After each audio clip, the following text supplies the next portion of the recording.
আমার এক ফ্রেন্ড ছিল সেনেগালের, নাম আব্দুল ফাত্তাহ। মিশর আমি পড়ি, প্রথম আমি কালো লোক দেখলাম। আমাদের 11 জনকে নিয়ে গেল সেন্ট্রাল মস্কে, নামাজ পড়তেছি, 100 দেশের ছাত্র নামাজ পড়ে, আল্লাহু আকবার। নামাজ পড়ে সালাম ফিরিয়ে দেখি ডান দিকে একটা মনকার, বাম দিকে নাকির, কুচকুচে কালো। আমি দিছি দৌড়।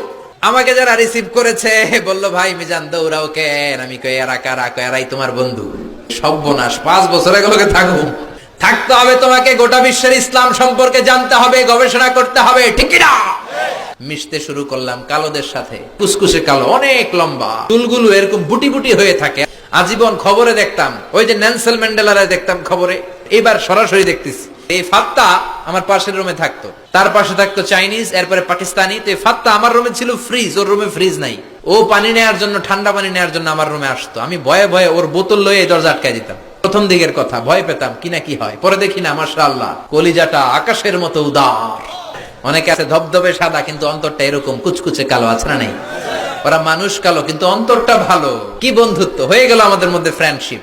একবার আইসা বলে, এই মিজান, আমি এত কালোর কালো, তুই এত সাদা চামড়ার হলি কেমনে? ইসলাম বলে কালো সাদায় পার্থক্য নাই। ঠেলাওয়ালা, কুলি মজুর, দিন মজুর, প্রধানমন্ত্রী, প্রেসিডেন্টে পার্থক্য নাই। আপনি মসজিদে যদি ঢুকেন, প্রেসিডেন্ট যেই কাতারে দাঁড়াবে, কুলিওয়ালা ঠেলাওয়ালা ওই কাতারে দাঁড়াবে, ঠিক কি না?